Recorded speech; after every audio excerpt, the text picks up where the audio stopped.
Al-Haytham isn't in, so feel free to sit wherever. I'll bring out the box.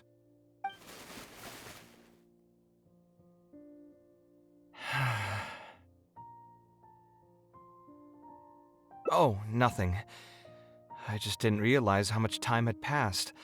The box is pretty dusty, which means it's already been a while since I've moved into this place, and many years since my mother moved to Fontaine. I'm happy for her. I hope she'll be able to find happiness there. She raised me all by herself after my father passed away. It definitely wasn't easy for her. Anyway, enough about that. Let's see what I packed into this box. What are all these things?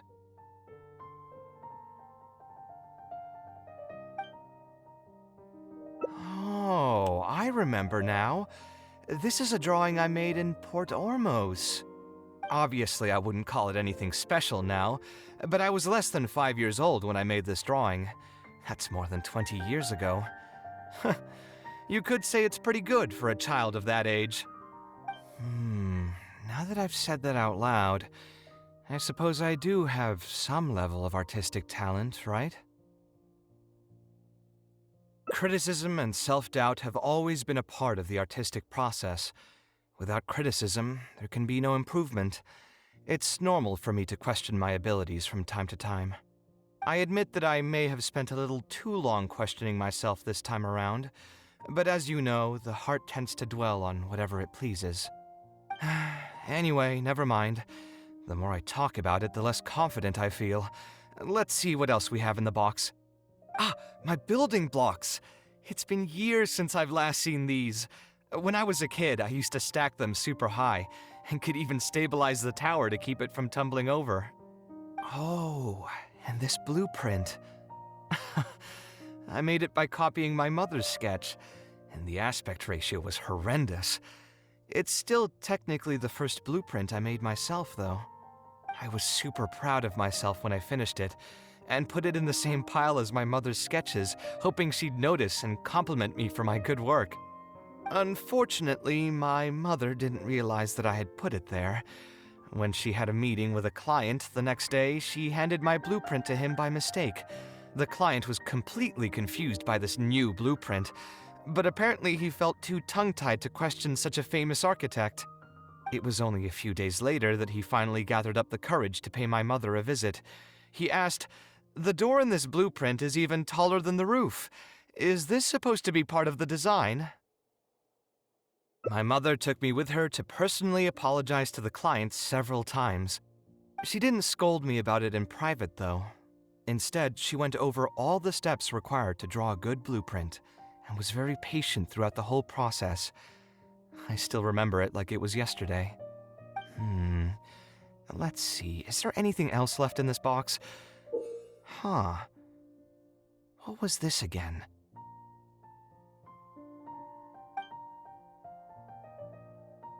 This is my mother's notebook. She used to write and sketch in it all the time. When I was a child, I used to be super fascinated by this notebook, and always pestered my mother to let me read it. After asking her a few times, she told me that I could read it as long as I could guess the password.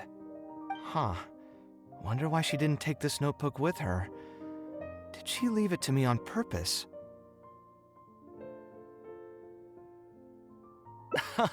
If only I could. I never managed to guess the password. Hey, it's not a matter of time, it's a matter of inspiration. That's what we need to guess the password. Who knows, maybe this time something will click in my head, and the answer will just present itself. Let me think. What could it be?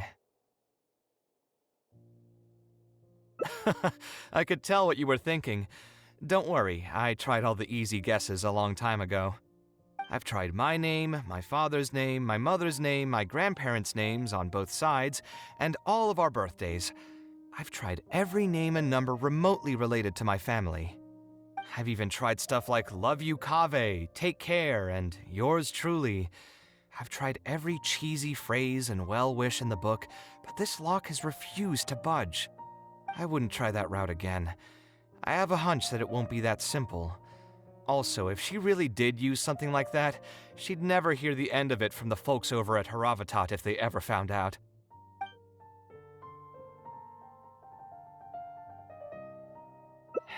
Yeah, you're right. Although I was hoping to find some words of wisdom from my mother, if I stop and think about it, her words may not be the advice that I need to hear right at this moment. Everyone's life journey is different. Traveler, you've visited many lands and met many people, so I'm sure you've run into situations where some advice wasn't exactly suitable for the situation at hand. Ah, I just got an idea though. If I want to rekindle the creative passion that I had before, instead of trying to unlock an old notebook, why don't I take a walk around the parts of town that had changed my life? What do you think? I'm glad you agree. Then let's start by taking a quick stroll around the academia.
Of all the places in the academia, I remember this one most.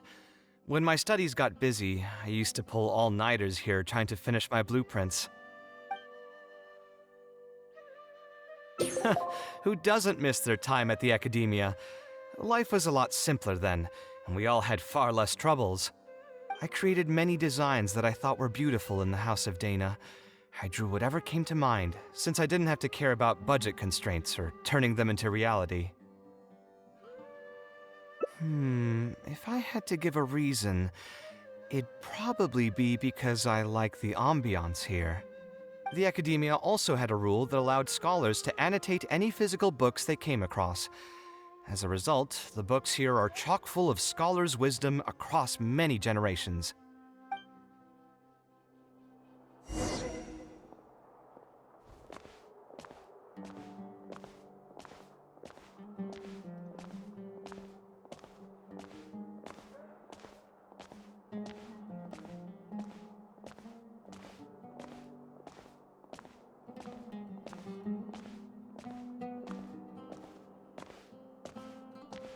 Oh, here, this is a great example. This book, History of Ancient Sumeru Architecture, contains some analysis that I did many years ago. Huh? Why is Alhatham's handwriting also in here? When did he ever read this book? I guess it's probably from when we worked on that research project together. Anyway, he probably never cared to tell you this, but the House of Dana is where Alhatham and I first met. I came here to do my homework, and saw him sitting by himself next to that row of bookshelves. A group of Haravatat scholars were chatting near him, but he looked as if he was too lazy to join them. There was a pretty stark difference between him and all the rest of them. It was my fault for feeling bad for him. I thought he must have gotten into some kind of trouble and went over to ask if he needed anything, not realizing that... Not realizing that you were in fact the one in a whole heap of trouble? Alhatham? Why are you here? The House of Dana is a public space. Anyone can come here, no? But shouldn't you be at the records room at this hour? You're not here to watch me make a fool of myself, are you? You think I would derive amusement from watching you fall into depression over your life's various troubles? If that's the case, then I suppose I must have been entertaining myself for years. I came here to pick up a few files. If your voice hadn't managed to get through my soundproof earpieces, I probably wouldn't have noticed you. All right. I admit I was probably overreacting just now. Probably not when he's right here with us. As his senior, I shouldn't try to tarnish his reputation. There was nothing embarrassing or shameful about it. When I was still a student at the academia, I once collaborated with Kaveh on a research project. A collaboration is usually beneficial for all parties, but due to issues with our personalities, we ended up going our separate ways before completing the project. We had a number of differences, and they remain unresolved even today. But there's no point going into that right now. The more important question is, why are you at the House of Dana? As a senior scholar, isn't it my responsibility to offer my friend a quick tour and explanation of the academia's architecture? I see. Then let me guess. Your next stop will be the pavilions around Razan Garden? Our famed architect sure loves showing off that corner to all his friends. Oh, and Kaveh, a lot of the books you annotated have been moved to the innermost section of that bookshelf over there. You'll have to dig them out yourself if you need to find them. Huh? But why would you know that? Don't tell me you finally had an epiphany and realized that there's great virtue in respecting your elders' work. Sure, if that will give you some self-confidence. Leave any words of thanks you may have to the ex-Grand Conservator. The last time he was here, he was complaining that he had received reports from current students. The main grievance being that the annotations are too long and difficult to read.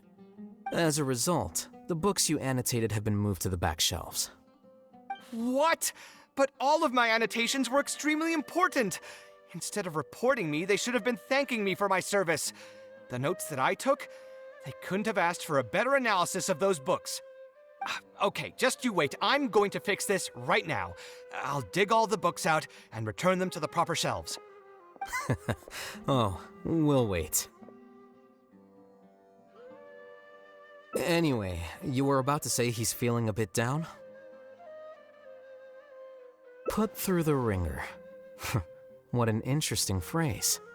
I assume he used those exact words himself? He probably did suffer quite a bit, that's true. He always spends a lot of time editing his proposals, with the goal of satisfying as many of the client's preferences as possible. But the satisfaction of one client will not translate to general satisfaction with his work. Many problems in life can only be solved by a fundamental change of attitude. As the leading genius of Kshahrewar, Kaveh should have both the right and the confidence to reject any unreasonable demands. There are plenty of architects in Sumeru who are inferior to him in skill, yet far more irascible in temperament. What's more, there are plenty of people who look up to such individuals as paragons of staying true to one's principles. Clearly, his predicament is inevitable, since he holds other people's feelings as more important than his own.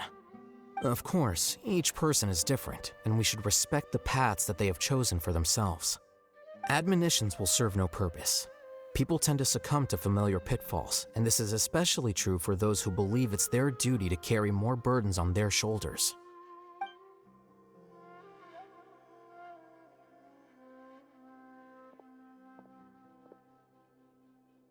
Looks like you were having an enjoyable chat while I was gone. Were you talking about me by any chance? What do you think? What else is there to talk about? Surely no one would be interested in talking about the files that you were browsing through earlier. Anyway, you should take a look at this. Look at this comment on page 82. Dear Kaveh, thank you so much for annotating this book in such detail. It was a great help to me. See that? Now that's how a student should treat their seniors. And it looks like you're already in a much better mood now. It really doesn't take much to make you happy, huh? Me? Happy? I'm mocking that retired blockhead for being so full of himself. He understands nothing about the true beauty of architecture. When I can find some time, I'll have a serious talk with him about making sure these books are put where they belong. Why don't you just move all the books yourself? It's not like he hasn't cursed you out before. What was that nickname he gave you while you were in the academia? The Urchin of Kshahrewar? Kaveh had a habit of scribbling and writing in all kinds of books. Hey! You didn't need to bring that up. At least not when I'm still standing here. Oh, actually, I also found a really old sketch in one of the books over there. See? Doesn't it remind you of something?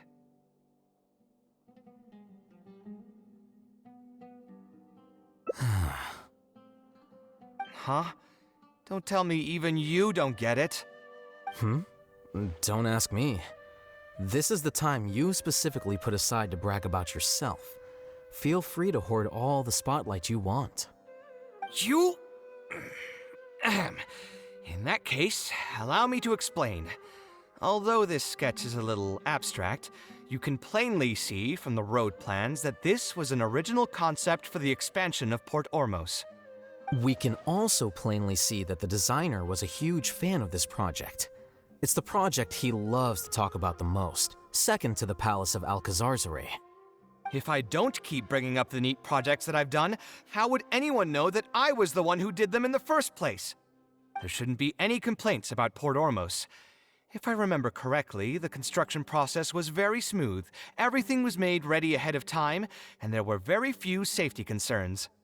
There are indeed no records of any complaints about this project. A most impressive achievement. See? What did I tell you? Come on, let's take a stroll through Port Ormos next. I'll tell you all about the designs I made for the place.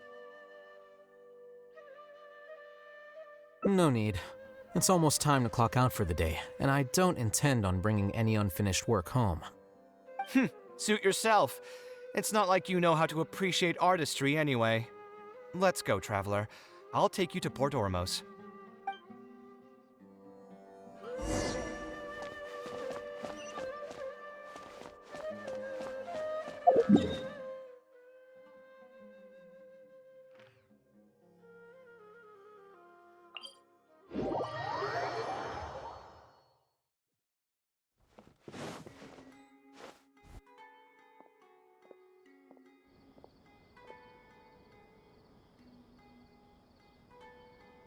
Port Ormos.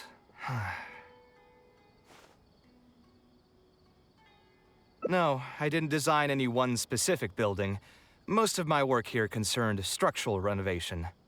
Port Ormos had already existed since I was still a young child. It wasn't as large as it is now, though. It only came to its current size after a sizable expansion. I was part of that project. The arch bridge over there, for example, that was one of my designs. When I was first tasked with the project, I decided to reference the growth patterns of nearby trees to split Port Ormos into 2 levels. My goal was to improve the overall utilization of space. We ran into a lot of issues during construction, but thankfully, we were still able to achieve the original vision. Residents can now behold all the ships entering and leaving the harbor from the vantage point of the bridge, while visitors can recognize the site of Port Ormos from a long ways away. I was still young and new to the trade back then. I could hardly believe that an idea in my head could become reality and remain in the world for many years to come. A true cornerstone of the creative process. The point about the design that will be ultimately used to judge its true worth. It was the first time that it became crystal clear in my mind. Once built, a building will continue to stand. Countless people will see it, and countless more will step inside it. Its final worth, whether it's good or bad, will be assessed by the countless generations of people that interact with the building during their lives. You think so? I'm glad to hear that. But even with this project, I still had one small regret. My budget was tight, and I was unable to use the higher quality timber I had originally intended for the design. I knew that some concessions on aesthetics would be needed as soon as I agreed to a proposal that prioritized the practical functions of the project.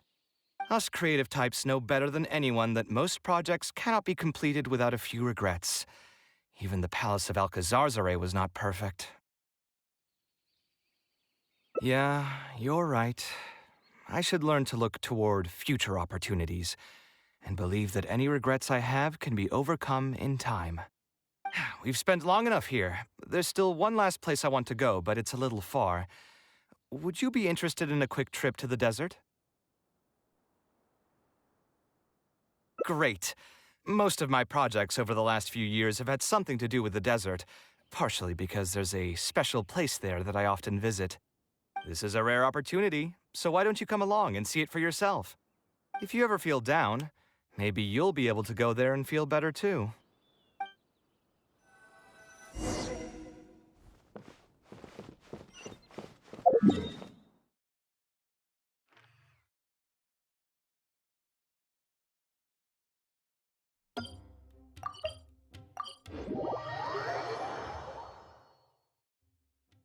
Who would have thought that so many primal constructs could have congregated here while I was gone? We won't be able to sit and talk peacefully with these guys around. Let's clear the area.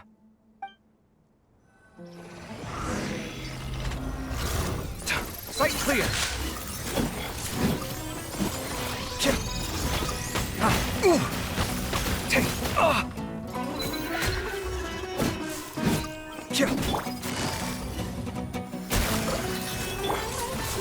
Come at me!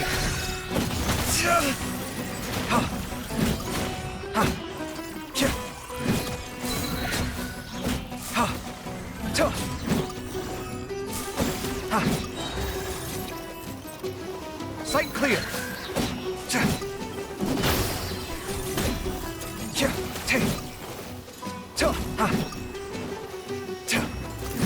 Watch and learn!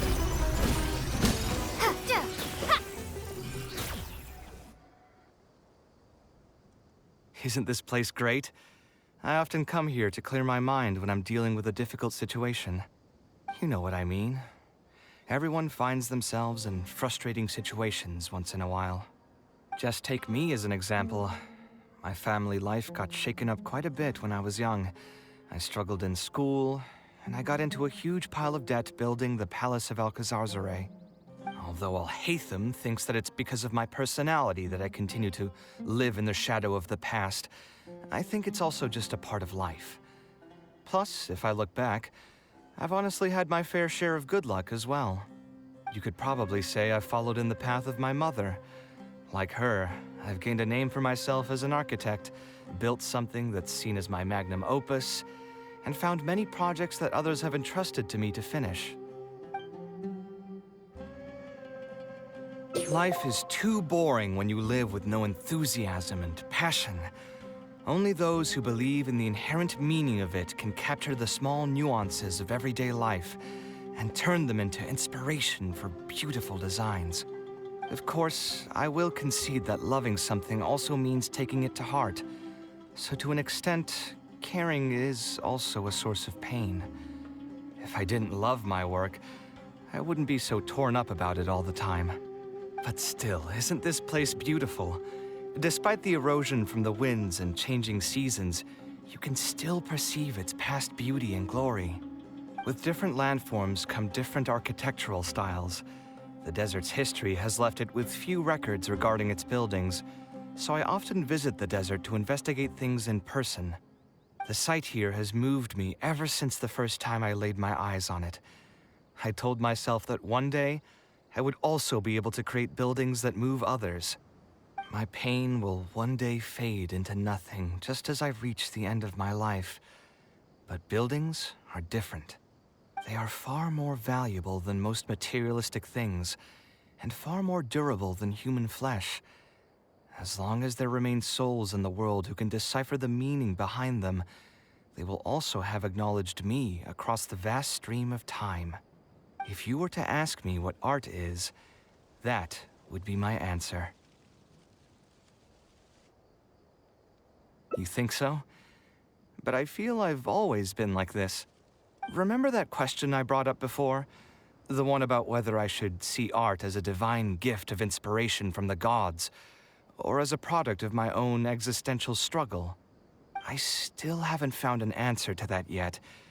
But if art wasn't inherently paradoxical and enigmatic, then people probably wouldn't be drawn to it. Those who pursue art will be unable to avoid the pain that it naturally brings. Will often be floating on cloud 9 one second and sinking in a mire the next.